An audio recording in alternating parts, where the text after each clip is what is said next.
We're bringing on Cecil Hurt of the Tuscaloosa News and Tidesports.com. And Cecil, I'm going to take it that you've already been to the theater and already checked out Once Upon a Time in Hollywood. Is that correct? That would be correct. Your thoughts on how it stacks up in that Tarantino catalog there? It's an interesting question. I think it's going to take a little more time and perspective. It was certainly entertaining. Anybody that's got any kind of interest in Hollywood, particularly Hollywood in the late '60s, and has a background in that.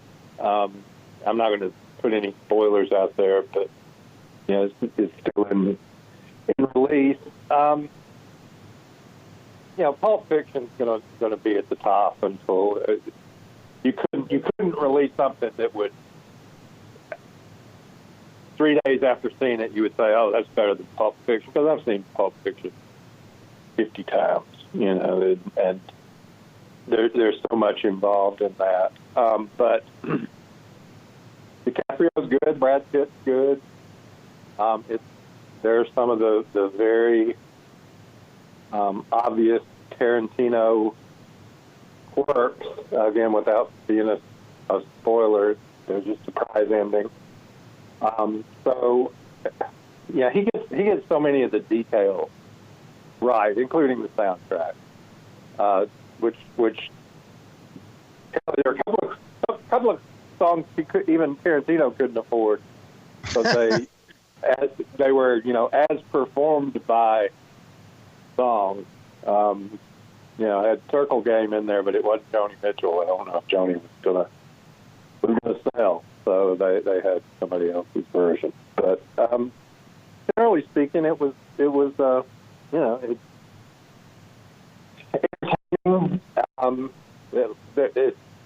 when you get into movies about people making movies and sort of get at that meta level, and you're watching for acting performances and so forth. So I don't know how everybody react to it, and Tarantino's not everybody's cup of tea to begin with. Yeah. But I would certainly give it 4 stars out of 5. I'm there with you. That's what I thought. And there's some staples you can count on with Quentin, right? I mean, the ending is typically going to be pretty violent and gory, I guess you could say. He doesn't let you down pretty much each and every time out from that standpoint. I thought Brad Pitt and Leo DiCaprio were outstanding. I was especially a fan of the Cliff versus Bruce, quote, Bruce scene there, the martial arts. I don't know where that one's stacked up for you. Bruce Lee didn't come off real well in that movie. for whatever reason. But yeah, some absolute things you can count on with Tarantino. There's going to be some blood. There's going to be some, violence of specifically women's scenes. Exactly. And plenty of that, if that's your direction. But I would rank violence of ending. Man, that's tough. You've got Reservoir Dogs. Yeah, that's a violent ending. Django, that's a violent ending. Inglourious Bastards, too. That's probably, again, I'm not going to be a spoiler, but probably if you like the ending of Inglourious Bastards, then you'll be comfortable with the ending of Once Upon a Time. For DiCaprio, which performance would you put above the other? Django is Candyland there in Django. Is the plantation owner there, or this one as I think the world right now needs a little more Rick Dalton in it. Cecil, I don't know about you. Yeah, I thought, again, that's so hard, and it's hard to judge. A good actor, DiCaprio's a great actor playing a mediocre actor. Let's go, or a on the downside actor might be more appropriate. And that's got to be hard to, because it's not just you going out there and just acting the thing to pieces. You have to be good to act bad, and your audience has to sort of be attuned to what you're doing. That's where Tarantino benefits from being able to cast DiCaprio, because you're not going to sit there and say, "Oh, this guy can't act." You know it's DiCaprio. You know he can act, and so you understand that he's playing a guy who's also an actor who's struggling a little bit. So. You excited about The Irishman coming from Marty Scorsese here with Pesci reunited with De Niro and Pacino in there as what is it, Hoffman? Yeah. You excited about that? I am. It's funny you mentioned that, because I saw a preview on the internet machine this morning. So it'll be interesting. I couldn't tell from the preview, and I'll be interested to see in the movie if we actually have De Niro and Pacino on screen at the same time. Because the preview I saw, everything was conducted over the telephone. Al Pacino playing Jimmy Hoffa in this flick by Marty Scorsese. Let's talk some football. We'll finally get around to it, Cecil. I see where a team that a lot of us in the Tuscaloosa area and the Southeast in general pay a lot of attention to. The New Orleans Saints with a big signing, extension this morning for Mike Thomas. He becomes on average, $20 million a year wide receiver. Your thoughts, though, on how that's going to impact maybe a couple of former Alabama guys? Yeah, Julio, if Mike Thomas is $20 million a year, what's Julio? Exactly. That's 22, 23.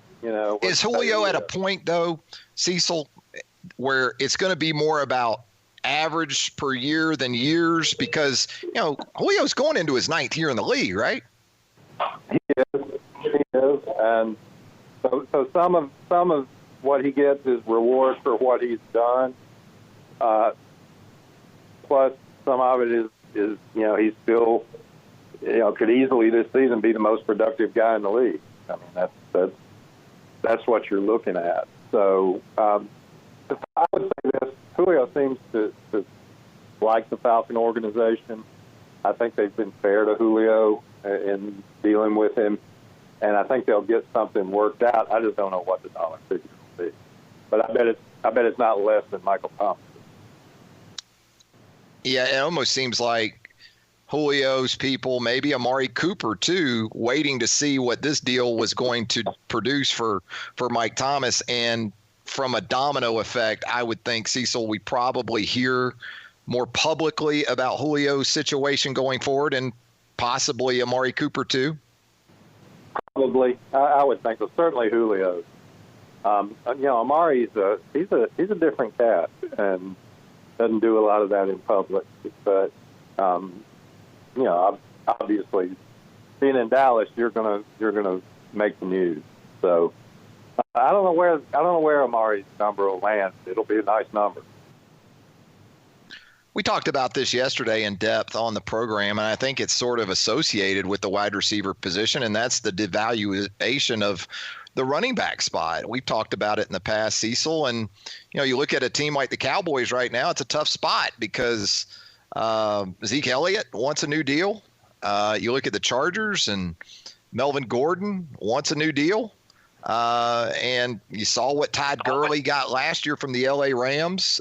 Certainly, I think some regret there now in retrospect, given that Gurley's knee seems to be on the decline after the Rams gave him a 4-year, $57.5 million extension last year. Where are we at with running backs, Cecil? And not just in the NFL game, but even when you look at a team like Alabama, widely regarded for maybe being running back certainly a couple Heisman Trophy winners since 2009. With Alabama, is it sort of a temporary thing? And once Tua moves on, do you think you'll see Alabama maybe return to more of that identity? Maybe. Some of that's going to depend on what happens this season, and I think that's not necessarily what Najee does. I think if Najee has a good year, he'll move on as well. But who are coming in, Sanders, Keelan Robinson, Brian Robinson. It'll be interesting to see. That's all tied in, Travis, with who the 2020 quarterback is going to be, which I refuse to let myself think about before 2019 has gotten started.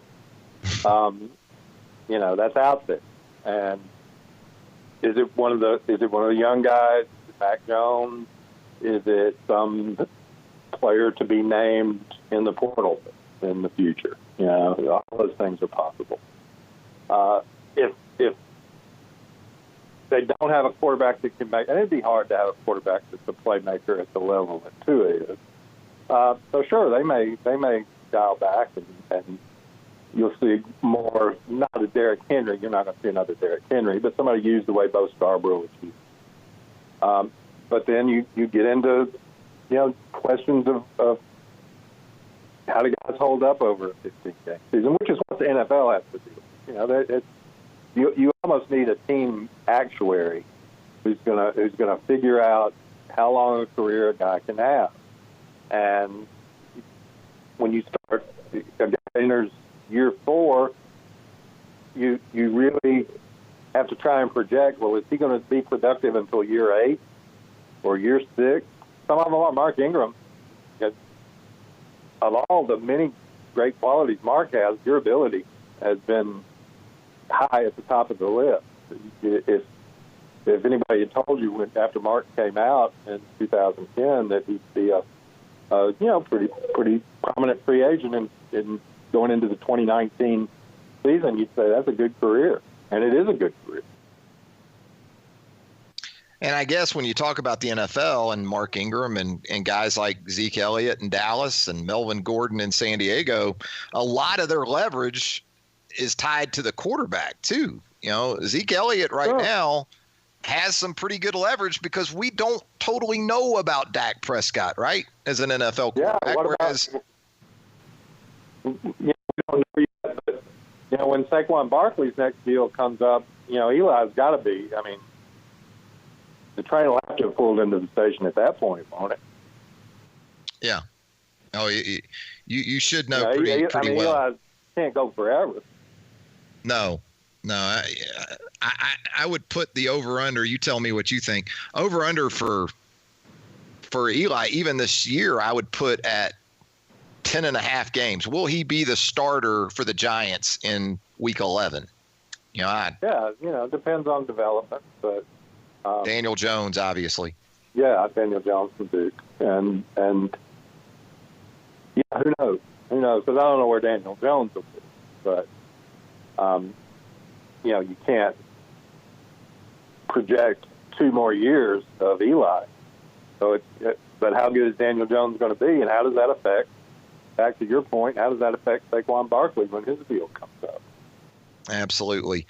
Cecil, I know you, like me, and a lot of the other home and home proponents have to be pretty excited about the news of Alabama and Wisconsin getting together a few years down the road. The trip to Madison, I know you've talked about this, and very rare for Alabama to go to Big Ten country. And, you can talk about Penn State, but a lot of those games were pre-Big Ten era for the Nittany. Coach Brian, Coach Turno made all of those arrangements except the last little series. But that's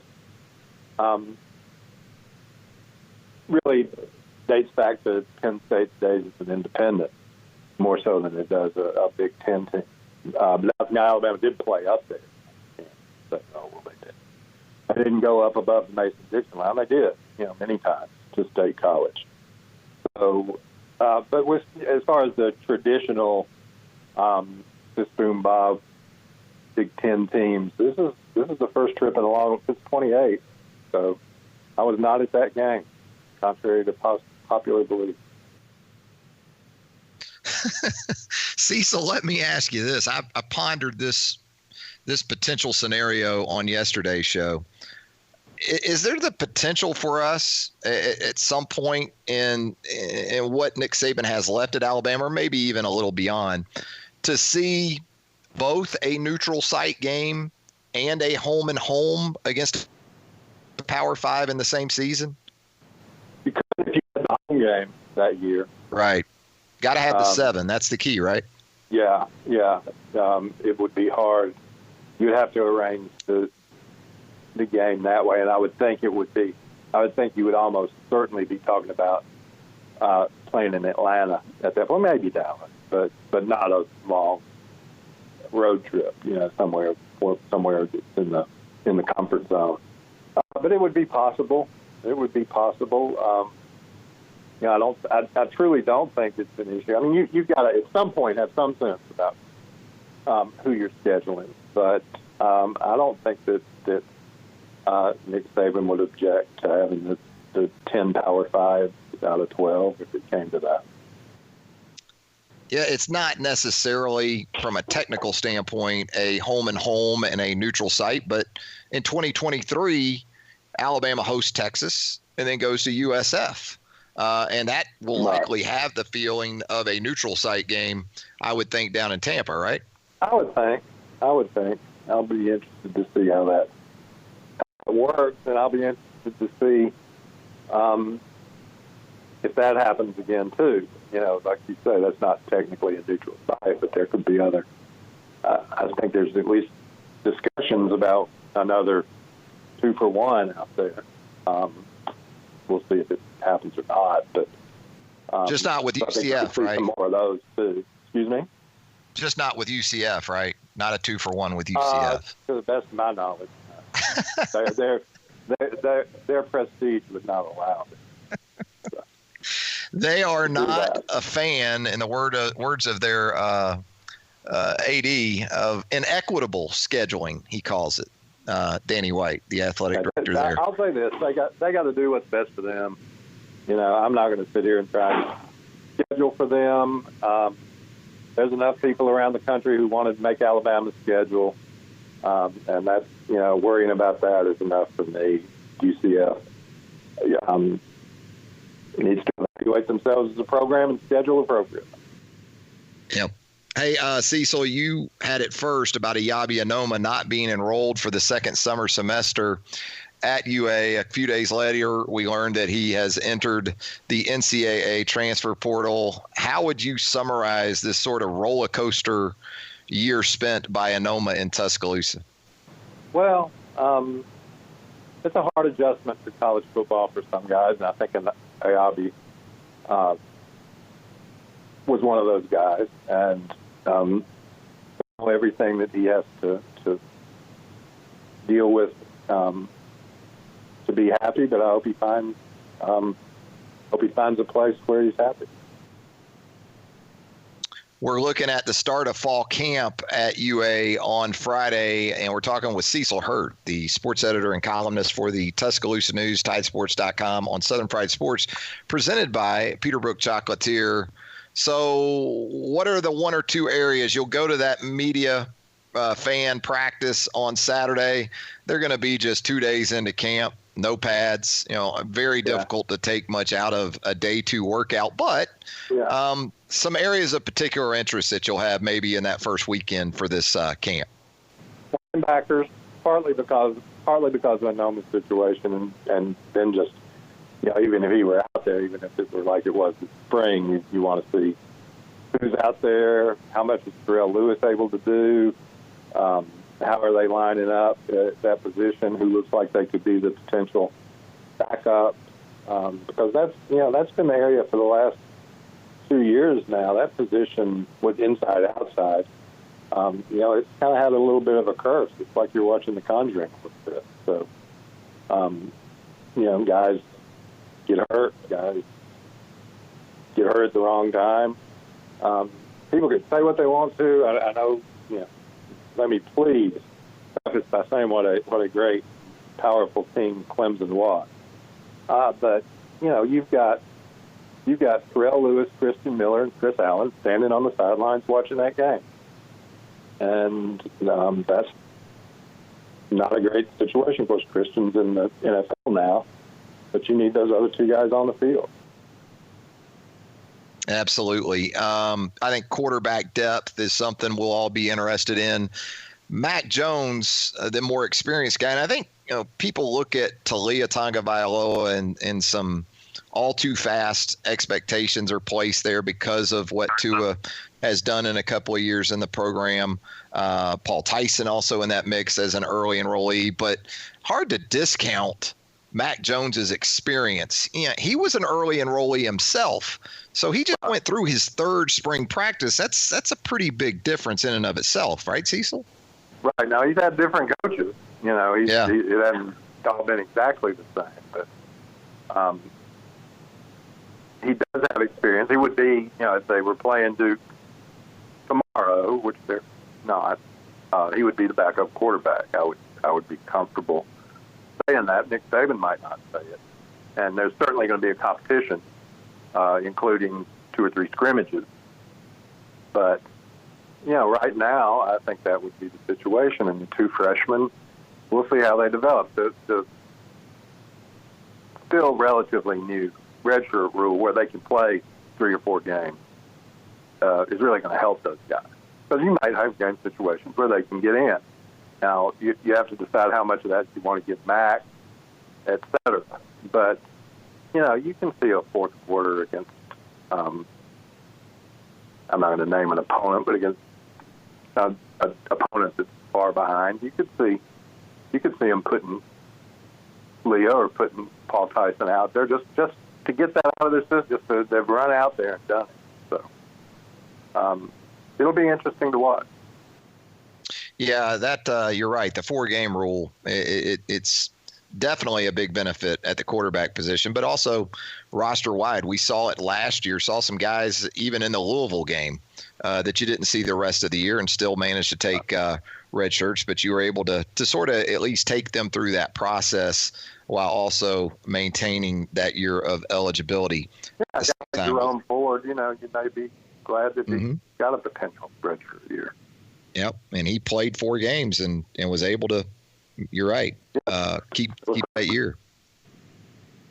Well, good stuff as always, Cecil. We certainly appreciate you here on the program. Thanks for taking us through the Quentin Tarantino catalog, first and foremost. But always great stuff, as you know. Yeah, again, it's going to be hard to top Pulp Fiction. Yeah, Pulp Fiction in each and every one of those sort of, segments that movie was broken up to, it had the intensity in each and every one of those that some of Quentin's movies only have once in an entire film.